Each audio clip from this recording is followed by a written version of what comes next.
Es un placer especial en esta ocasión presentarle a Zachary Hagan, un amigo, un colega que amablemente decidió participar en uno de nuestros seminarios del proyecto ECO, que cada año organiza con una periodicidad mensual estos seminarios online. Y esto, el segundo de este año, 2024. Zachary es doctor en lingüística por la Universidad de Berkeley, con una tesis titulada Focus en K-Quinte, y actualmente es el gerente del Archivo de Lenguas de California en el Departamento de Lingüística, siempre de la Universidad de Berkeley. Su investigación se centra en la documentación de lenguas indígenas amazónicas y desde 2010 viene realizando trabajos de campo en Perú, en la Amazonia peruana, sobre Omagua, de familia tupí-guaraní, Caquinte, familia arawak, Taushiro, una lengua aislada, y Urarina, una lengua aislada también.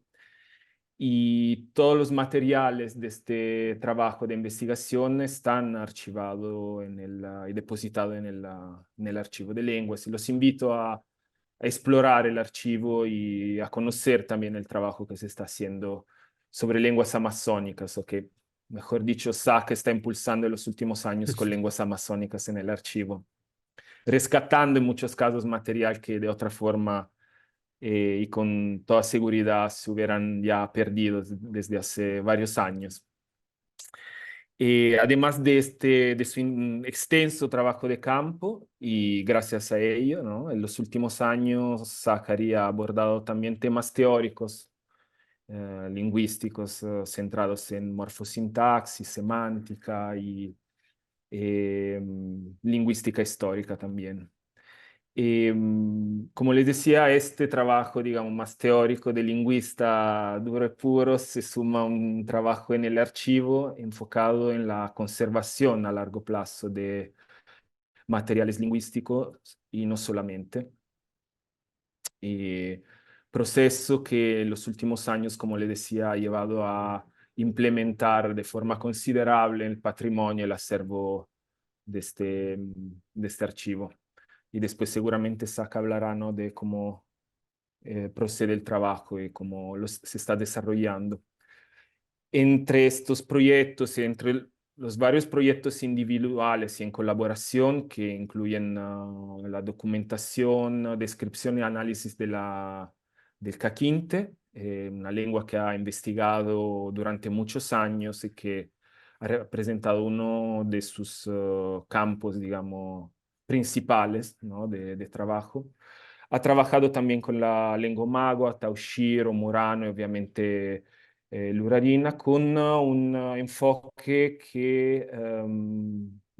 interdisciplinario que le ha permitido también investigar temas de etnohistoria de la zona del noroeste de la Amazonía occidental, especialmente de la provincia de Maynas, una región que conozco bien y en la cual trabajo yo también. Y además está trabajando en una clasificación filogenética computacional del tupí-guaraní y en la reconstrucción del proto-magua-cocama y otros temas vinculados a un corpus de textos en Matsigenga, entre otras miles de cosas. Entonces, si me he olvidado algo, después tú agregas. No sé cómo hace para hacer todo esto, pero lo hace. Una Y década en además, el posgrado. esta era esta dedición. Cuando era joven hacía todas estas cosas. Y además es autor de dos capítulos sobre lengua murano y taushiro en el monumental Amazonia Languages and International Handbook, publicado en 2023, y coautor de un artículo publicado, si no me equivoco, en 2023, cuyo título es Archiving and Language Documentation. En esta oportunidad, Zachary nos presenta una ponencia titulada Patrimonio lingüístico en manos privadas, comparando materiales de la lengua sarawak en Perú con el caso de California, Estados Unidos. Entonces, Zach, te dejo con gusto la palabra y creo que después de la presentación tenemos un espacio para comentarios y preguntas, pero hasta entonces te dejo la palabra. Muy bien, gracias, Manu. Em, Esta mañana quisiera conversar con ustedes básicamente presentando un informe, Progress Report, acerca del trabajo que venimos realizando en el California Language Archive aquí en Berkeley, con un enfoque en las colecciones amazónicas que venimos adquiriendo, y especialmente a través de una colección especial del antropólogo Gerald Weiss, que trabajó con el pueblo Ashaninka del Perú a partir de la década de 1960, y haciendo al final algunas comparaciones con otros trabajos, otros proyectos que tenemos aquí en California, con los pueblos indígenas de este estado, em, cuyas lenguas desafortunadamente en muchos casos están en mucho más peligro que en el contexto amazónico. Entonces, les comentaba al inicio que las diapositivas están, bueno, con la excepción de esta diapositiva, están escritas en inglés, pero voy a hablar en español durante la ponencia.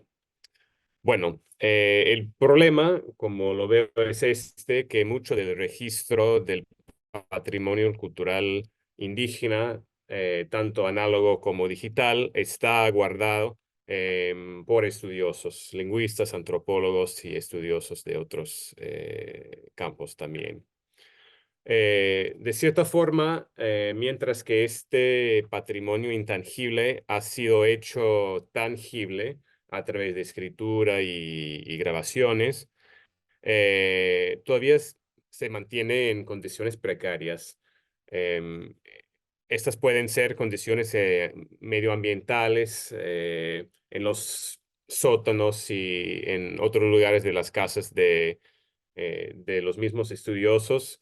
Y esto puede significar que sus descendientes, que pueden tener buenas intenciones, pueden ignorar el valor increíble de este material, botándolo en algunos casos que lamentablemente hemos conocido en el contexto de California, por ejemplo. Y este problema está especialmente serio en casos donde, digamos, un estudioso no está muy bien conocido, donde los materiales no son muchos, o quizás donde el proyecto de investigación haya sido de poca duración. En cambio, los estudiosos mejor conocidos, con carreras largas y una trayectoria de publicaciones muy bien establecida, en muchos casos en Estados Unidos, estos estudiosos típicamente donan sus materiales a bibliotecas universitarias, por ejemplo, incluso acá en Berkeley. Em, pero estos repositorios más tradicionales típicamente no han sido muy proactivos en términos de la adquisición, de la búsqueda y adquisición de materiales de patrimonio cultural, esperando que los mismos investigadores se les acercan para tener estas conversaciones. Bueno, esta figura es un ejemplo de materiales en estas condiciones precarias en el sótano de de un lingüista de la Universidad de Utah, pero que ahora están guardados aquí en el California Language Archive. Y bueno, otro aspecto del problema es que, o otra manera de pensarlo es que las instituciones académicas de, digamos, el norte global, han promovido cierto tipo de investigación, básicamente en las antiguas colonias, desde más de hace 100 años, sin asegurar la preservación de los materiales que resultan de estos proyectos, y esto ha tenido consecuencias negativas, no solamente para las investigaciones subsecuentes, sino también para la reclamación o em, la readquisición de este mismo patrimonio. En lingüística, por ejemplo, ha habido llamadas, convocatorias básicamente, eh, eh, a ver, em, demostrando la necesidad y el peligro en que se encuentran el estado de lenguas, por ejemplo, pero en términos de los materiales archivísticos, no tenemos una muy buena idea de la cantidad de materiales que están allá afuera, digamos.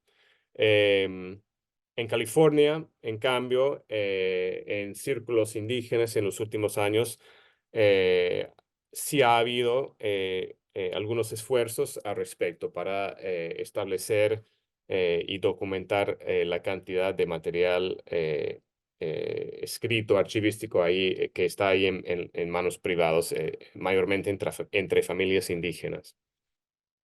Y estas instituciones tienen una responsabilidad de utilizar cierto prestigio cultural para buscar y ubicar estos materiales. Y una motivación muy significativa debería ser em, la meta de que estos materiales lleguen y lleguen a ser accesibles y sean accedidos por las mismas comunidades indígenas. Muy bien. Manu ya habló un poco sobre mí, pero quería bueno, posicionarme un poco. Estos proyectos vienen originalmente de mis intereses personales en las lenguas amazónicas. Y después de terminar el posgrado aquí en Berkeley, pude conseguir este puesto como director de este archivo y ha sido una muy buena manera de combinar los intereses que vienen del trabajo de campo con los proyectos que pueden promover el archivo en términos de la adquisición de materiales. Muy bien. El California Language Archive es un archivo, un acervo físico y digital para papeles, grabaciones y fotografías relacionadas con las lenguas indígenas de las Américas. El archivo fue fundado en 1953 bajo otro nombre, pero siempre con una alianza muy estrecha con la Facultad de Lingüística y los directores oficiales siempre son profesores de la Facultad de Lingüística. Em, en este mes de 2024, el CLE guarda más de 400 colecciones archivísticas que incluyen materiales em, acerca de más de 500 lenguas. Eh, y dentro de estas 432 colecciones se figuran más de 18,000 carpetas básicamente y más de 50 archivos digitales.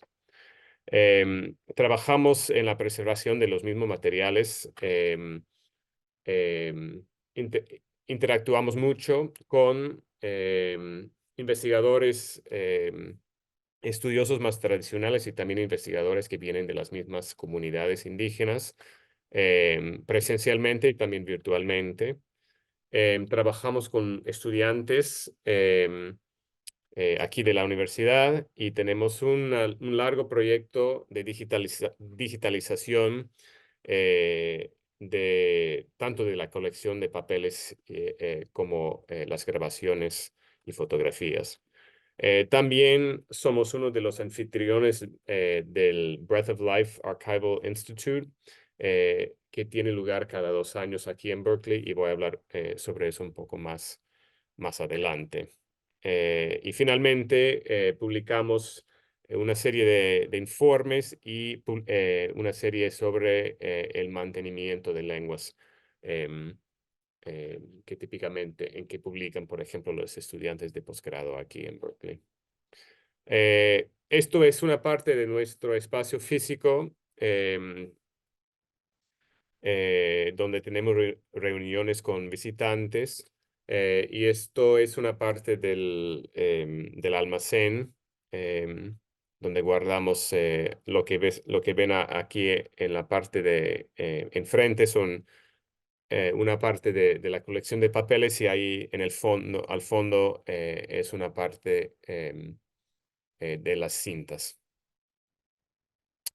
Em, Esto es un ejemplo solamente del tipo de trabajo que también hago con em, eh, esencialmente estudiosos jubilados que depositan materiales aquí en el archivo. Este es Mauricio Mishko en Salt Lake City en 2022. Em, Esto fue un grupo de dos investigadores comunitarios que vinieron del Shingle Spring Band of Miwok Indians, una de las tribus oficialmente reconocidas por el gobierno estatal de California. Y este archivo también participa o existe dentro de una red de archivos lingüísticos, tanto en Estados Unidos, en otras universidades como en Texas, en Alaska, en Hawái, Oklahoma, y también en otras regiones del mundo, especialmente en Australia y en Europa. Em, Muy bien. Ahora quisiera presentarles un poquitito sobre la lengua y cultura sháninka como punto de entrada a la discusión de Gerald Weiss y su colección que llegó aquí. Em, Esto es un mapa de una parte de Perú. Aquí está Lima y la zona sháninka es básicamente esta zona aquí de los ríos Apurímac, Tambo, y también entrando más al norte, en el río Perené, el río Chanchamayo y lo que se llama el Gran Pajonal, acá una región muy extensa también que es territorio asháninka. Esto es una versión de la región específicamente de Río Tambo, que viene de un mapa de la misma colección de Weiss, dando los nombres no solamente de comunidades en la lengua asháninka, sino también otros lugares significativos, islas, cerros y otros rasgos del paisaje. Em, Un poco sobre Gerald Weiss. Nació en el 32 en Nueva York. Estudió en la Universidad de Michigan. Entró en el 52 y no terminó el doctorado hasta el 69. Pero empezó a trabajar en Perú en el 60. Y fue alentado básicamente por el antropólogo Michael Harner a que trabaje en la región no solamente por él, sino también por el Instituto Lingüístico de Verano, una organización misionera a que trabajara en el río Tambo, en la zona sháninka. Entonces pasó un primer periodo de trabajo de campo allí hasta el 62. Luego pasó otro año de vuelta en Nueva York como visitante en el Museo Americano de Historia Natural. Y luego regresó a Perú para otro periodo de un poco más de un año y se cambió de lugar del trabajo de campo para trabajar en otra comunidad. Y luego comenzó un puesto en una universidad que fue nueva en ese año, Florida Atlantic University. Fue una parte del primer año de la facultad y trabajó ahí hasta jubilarse en 2002. Y tampoco regresó a Perú durante básicamente 15 años hasta los finales de los años 70. Y más allá del año 80, em, la zona donde él trabajaba se hizo una zona muy peligrosa debido a la presencia del sendero luminoso. Entonces paró básicamente el trabajo de campo que había estado haciendo antes. En la tesis de doctorado de Weiss, él enfatiza que su meta es una descripción precisa de la cultura entera. Entonces, para alguien como yo, que está, bueno, de cierta forma leyendo su trabajo para averiguar un poco más sobre la existencia de materiales archivísticos, em, pasajes como estos pueden ser muy importantes, especialmente pasajes como estos, donde dice, por ejemplo, que fotografías y grabaciones en cinta fueron hechas de todo posible.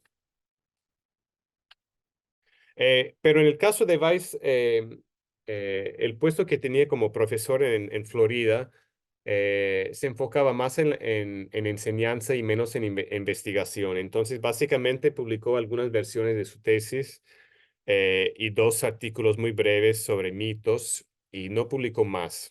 Entonces, no había mucho acceso en el registro publicado a su corpus de materiales de su trabajo de campo. Em, yo llamé a Gerald Weiss a inicios de 2021 y lamentablemente 3 semanas más adelante murió. Pero antes de su fallecimiento, él me pidió que le enviara una carta a su casa resumiendo lo que habíamos discutido en esta conversación telefónica.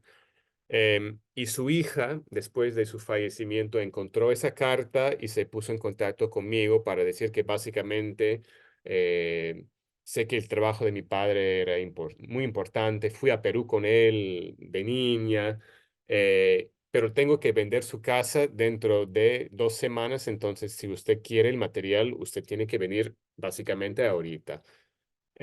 Y me mandó fotos como esta, demostrando la cantidad no solamente de papeles y fotografías, pero también de objetos etnográficos, em, eh, bueno, muy numerosos. Em, entonces, bueno, tú ves esto y ¿qué haces? Em, y la hija me dijo muy francamente, si no, básicamente, si usted no puede venir, yo no voy a tener otra opción que botarlo todo. Entonces, fuimos, trabajamos durante 4 días ahí organizando todo y el resultado fue 10 cajas de papeles y fotografías y grabaciones que vino acá al California Language Archive y muchas cajas más de 200 objetos culturales que luego fueron donados al Museo Nacional de la Cultura Peruana, además de más cajas de especímenes biológicos, mayormente insectos, que él también había recolectado para el Museo Americano en Nueva York. Em, y los temas se tratan de cosmología, cultura material, parentesco, historia regional, genealogía, lengua, etnobiología, geografía. O sea que seguía sus metas que describía en su tesis eh, muy bien y de un estilo de antropología, digamos, que era de una última generación de etnógrafos que hacían este tipo de trabajo de campo. Entre los documentos hay fichas de vocabulario, hay em, notas secundarias resumiendo sus cuadernos primarios, hay cuadernos de cuando era estudiante de posgrado, transcripciones y traducciones de textos, correspondencia personal y profesional, toda una serie de mapas sobre toponimia tradicional y muchísimos manuscritos no publicados sobre temas sashánica y antropológicos más generales. Incluso guardó sus recibos de básicamente cada transacción que hizo en Perú. O sea, un tipo muy meticuloso.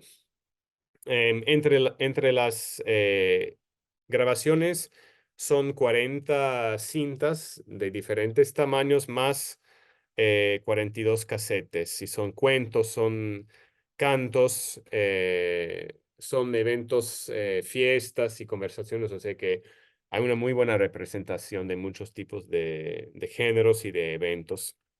Y son casi 5.000 diapositivas más otras fotos impresas más y negativos. O sea, es una colección gigantesca de documentación fotográfica. De hecho, detrás de mí pueden ver una serie de cajas que acabamos de organizar de las diapositivas. La colección de papeles es básicamente esta. En uno de los... eh, bueno, pueden ver que está guardado en varios estantes que tenemos para materiales que están en proceso. Siendo procesados ahora. Estos fueron las cintas, que era complicado organizarlo porque el tipo no había etiquetas básicamente. Entonces, aprender el año de la grabación y datos como esos eran también muy difícil. Esto es un ejemplo de la calidad de la fotografía. Em, Esta es una digitalización de una de las diapositivas de una mujer ashánica que se llamaba Ondicia hacia el año 63. Y esto era el estado básicamente de la colección de objetos culturales en su casa después de varios días de organizarla. Em, y pueden ver la parte que llegó a este archivo y, bueno, solamente una porción de los objetos culturales que se enviaron a Lima.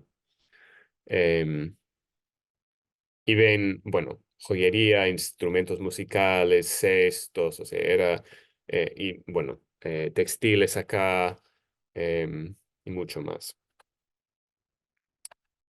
Eh, Afortunadamente, Gerald Weiss indicó para cada objeto varios tipos de información, el tipo del objeto, el nombre en lengua Shanenka, el propietario original, el lugar donde él lo adquirió, lo que intercambió.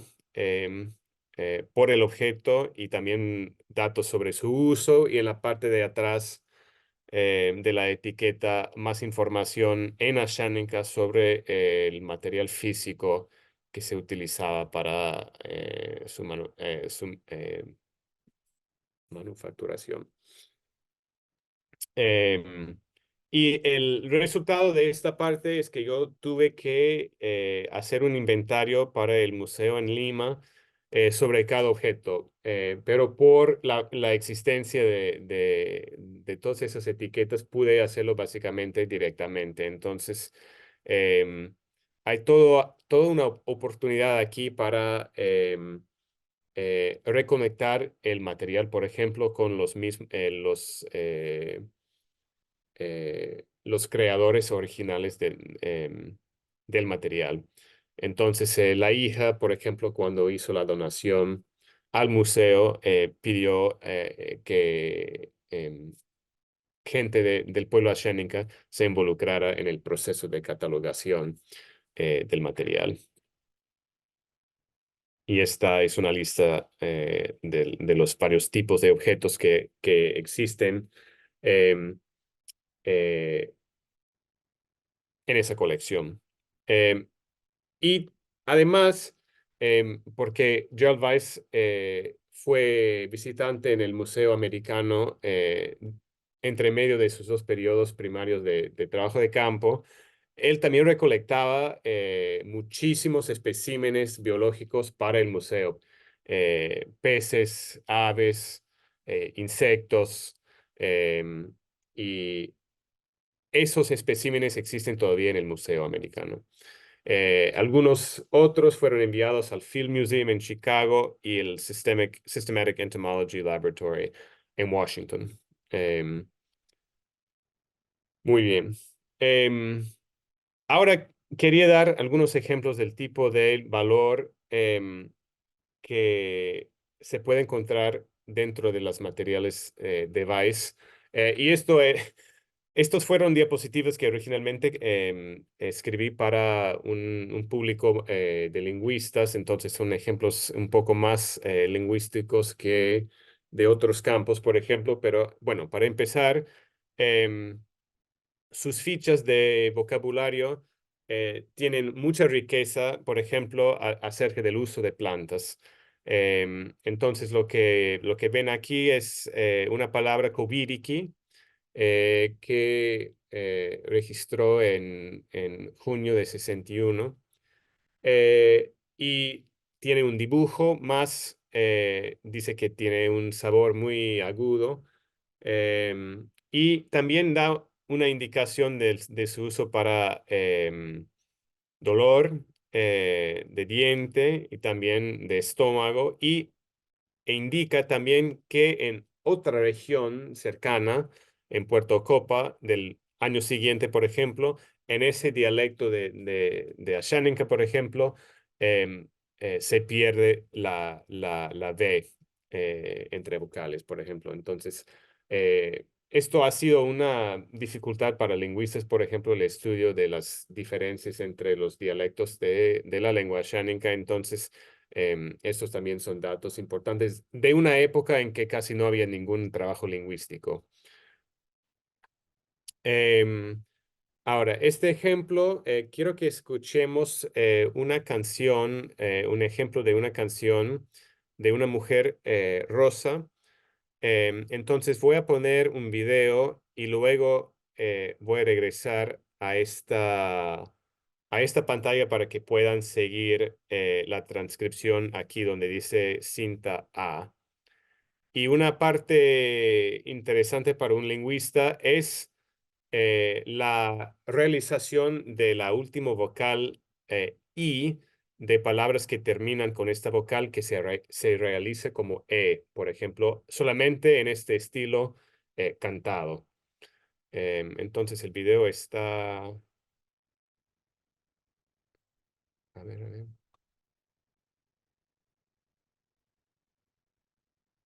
aquí.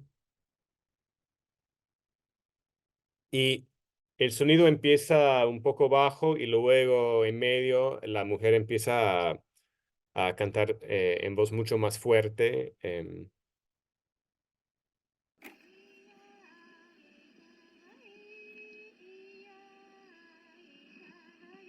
Y voy a indicar dónde estamos.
Ya, ahí está la canción.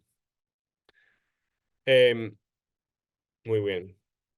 Y vale la pena mencionar que la calidad de su transcripción es perfecta, básicamente. O sea que su trabajo lingüístico nunca fue muy apreciado en los años siguientes porque no se conocía, pero es increíble. Em, Muy bien, aquí es un ejemplo de sus cuadernos, de sus diarios de campo, donde menciona aquí, por ejemplo, algo sobre la luna.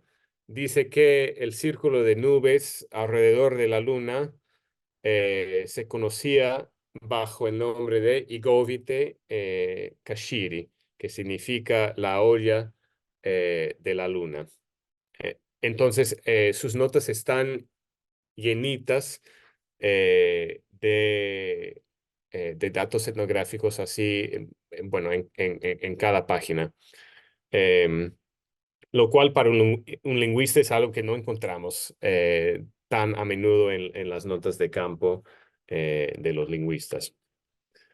Bueno, em, de la etnobiología, me puse en contacto con los ictiólogos del Museo Americano y afortunadamente los especímenes tenían el mismo tipo de etiqueta indicando el nombre Enashaninka para la especie de pez, por ejemplo, lo cual nos permite a saber con mucha precisión cuál palabra Enashaninka corresponde a cuál especie identificada por los mismos ictiólogos del museo.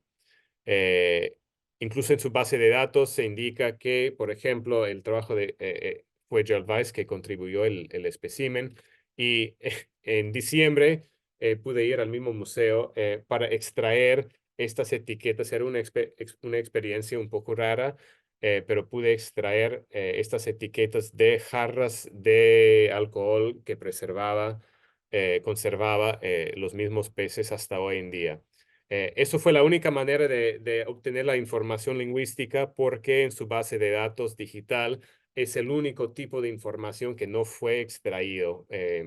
Entonces se tenía que jalar la etiqueta de cada jarra. Muy bien. Ahora, en una segunda parte de esta ponencia, quería mostrarles cómo esta experiencia de Weiss y con Gerald Weiss ha abierto muchas puertas en términos de la adquisición de otros materiales, de otros antropólogos, de otros lingüistas, de otros musicólogos que han trabajado específicamente con los pueblos más emparentados con el pueblo asháninka de Perú, que pertenece a una cierta rama de la familia Arawak. Em, eh, y a través, básicamente después de la experiencia de Weiss, me escribí con 21 estudiosos y misioneros que han trabajado con estos pueblos. Y el resultado de esto es que 4 ya han depositado material con el CLA. Otros 4 han expresado su interés en archivar algo en el futuro. Y también ha abierto conversaciones acerca del hecho de que en algunos casos las personas ya no saben o ya no tienen sus materiales originales. Pero el antropólogo Alan Johnson ha depositado también una gran colección de papeles, casetes, diapositivas y filmes acerca del pueblo Matsigenga. El antropólogo John Bowley ha depositado bueno, inicialmente una pequeña colección de cintas y va a donar más papeles en el futuro. Eh, a través de la correspondencia de Gerald Weiss, encontramos la mención de una etnomusicóloga israelí que después de su trabajo de campo para el doctorado, dejó de ir a Perú, dejó el campo totalmente, pero pudimos ponernos en contacto con ella en Israel y que ella hace 3 años donó una serie de cintas y películas y diapositivas. Incluso Anna Lewington, por ejemplo, que era estudiante de posgrado en Inglaterra, no, en Escocia, em, y que hizo un viaje de campo, pero hizo varias cintas que también depositó con este archivo. O sea que la idea era em, buscar incluso la colección más pequeña, incluso de alguien que haya hecho solamente un viaje de campo. Esto también ha abierto otras puertas que van más allá o afuera de la rama, de esta rama de la familia Arawak, pero también dentro del Perú. Y desde hace 3 años hemos trabajado con la antropóloga Betty Jo Kramer, que también solamente hizo trabajo de campo durante el doctorado con el pueblo Yaminawa y Urarina de Perú. Em, la antropóloga Patricia Lyon, que hizo muchos años de trabajo de campo con el pueblo Huachiperi de la familia Jaracumbut del Perú, pero que nunca tenía un puesto como profesora. Entonces su trabajo era siempre un poco más en el fondo. También hemos trabajado con misioneros del ILB, que han depositado materiales sobre varias lenguas peruanas. Em, y también afuera de la zona PAN o de la zona Arawak hemos trabajado, por ejemplo, con el antropólogo Anthony Stocks, que ha trabajado con los pueblos Kukamiri y Kandoshi. Él lamentablemente ya no tiene sus grabaciones, pero ha podido depositar muchas notas de campo y muchas diapositivas, por ejemplo. Em, y a veces dentro de estas colecciones, como en el caso de la etnomusicóloga Susana Weich, encontramos materiales que realmente son de otros investigadores o otros misioneros que ya no se encuentran en ningún otro lugar. Entonces, por ejemplo, dentro de la colección de Alan Johnson sobre Matsigenga, encontramos lo que yo sospecho es la única copia sobreviviente de muchos textos que fueron recolectados en el 47 por la primera misionera del Instituto Lingüístico de Verano, esta organización misionera, en un pueblo Matsigenga. Y son varios cuentos tradicionales de una mujer, Mercedes Pereira. Em, Esto es un ejemplo también de la calidad de la fotografía de Alan Johnson, em, que es muy parecida em, a, a la de Gerald Weiss. Viene de la colección de diapositivas de Susana Weiss Shahak, de la musicóloga, y esto es del pueblo Maijuna en el año 75. Este señor, Babi, es la última persona que se conocía por llevar, ¿cómo se llaman en español? Bueno, este tipo de decoración en la oreja. Em, Esto es un ejemplo de las fichas de notas de Anthony Stocks del río Guayaga. Y aquí está hablando, por ejemplo, en la segunda parte sobre una historia del pueblo chamicuro, cuya lengua está en mucho peligro de extinción ahora. Y está hablando de el traslado de casi toda la población de varones chamicuro a Brasil a inicios del siglo XX, que destruyó básicamente toda una comunidad dentro de una generación. Esto es un ejemplo de las notas de campo de Patricia Lyon sobre Moachiperi. Y ven aquí en la parte de arriba, por ejemplo, que está comentando sobre una comparación que hizo el informante entre las tradiciones de entierro entre los Matsigenga y el mismo pueblo Huachiperi. Más obviamente todo un vocabulario de partes del cuerpo. Y también vale la pena mencionar que esta lengua ahora ya no hay niños que aprendan esta lengua, y la cantidad de documentación más lingüística que existe también es muy poca. Em, Muy bien. Entonces, en esta última partecita quiero mencionar algunas cosas sobre el contexto California, en que estamos metidos aquí, bueno, en la mayor parte del trabajo que hace este archivo, para comentar sobre el valor de estos materiales, de estos legados, em, que no hay mucha tradición, digamos, en el contexto peruano de buscar, ubicar y preservar estos legados. Y en cambio, en el contexto de California hay una tradición más larga de la preservación de estos materiales, mayormente por este archivo y su alianza con la Facultad de Lingüística. Entonces, aquí está un mapa del estado de California, un mapa lingüístico.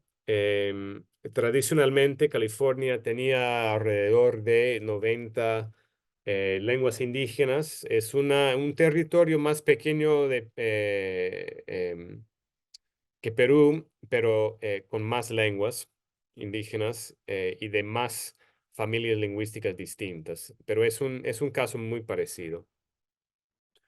Em, en el año 92 se fundó una ONG que se llama Advocates for Indigenous California Language Survival, que es una ONG indígena que luego fundó el Instituto Breath of Life, que es un instituto bienal, em, un taller que dura una semana en que varios grupos de investigadores comunitarios y sus aliados lingüísticos, por decir, representando varios pueblos indígenas de California, vienen a la Universidad de California para trabajar no solamente en este archivo, sino también en la biblioteca universitaria y el Museo Universitario de Antropología, em, para consultar con muchos materiales de patrimonio lingüístico. En cambio, bueno, como mencionaba antes, en California ya no hay casi ninguna lenguas que tengan, por ejemplo, niños que aprendan estas lenguas en casa.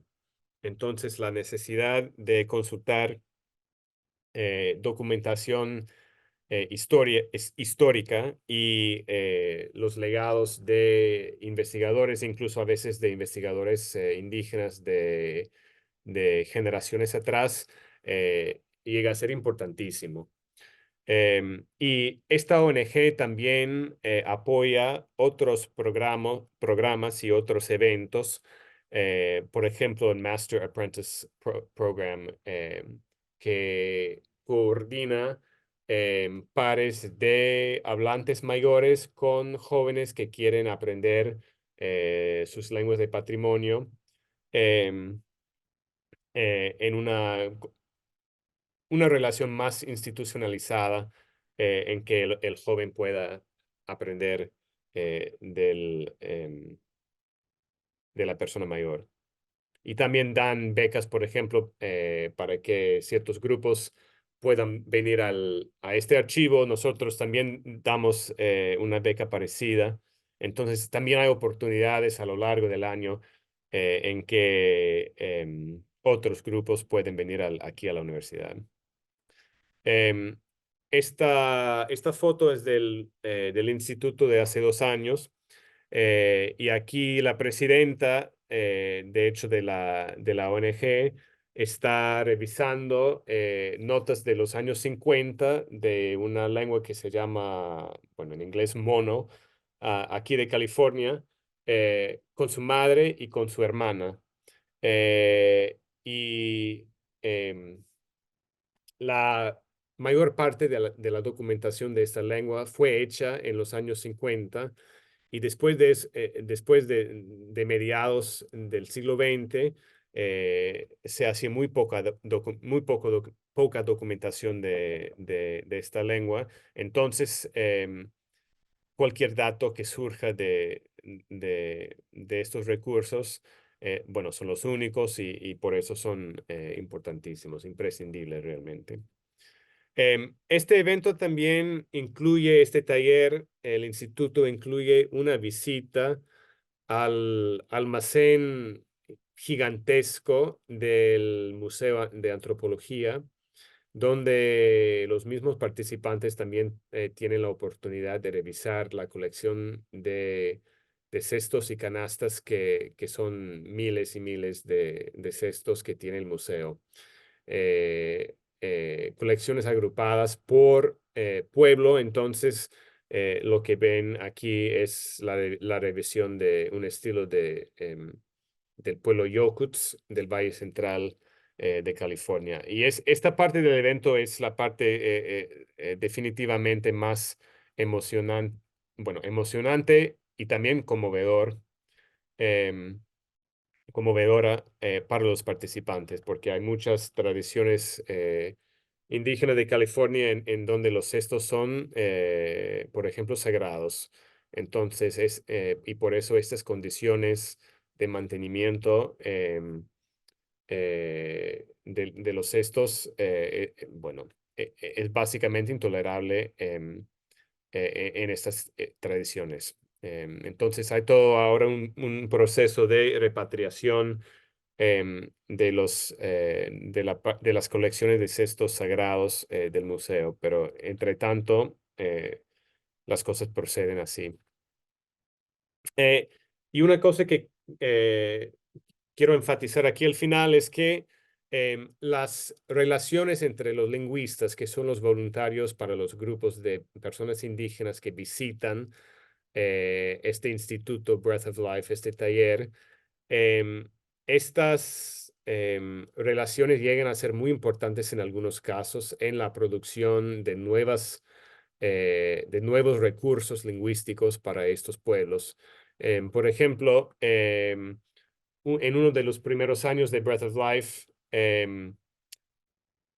este, em, llegó a visitar una mujer de pueblo Mutsun de California y trabajó con una lingüista que se llama Natasha Warner.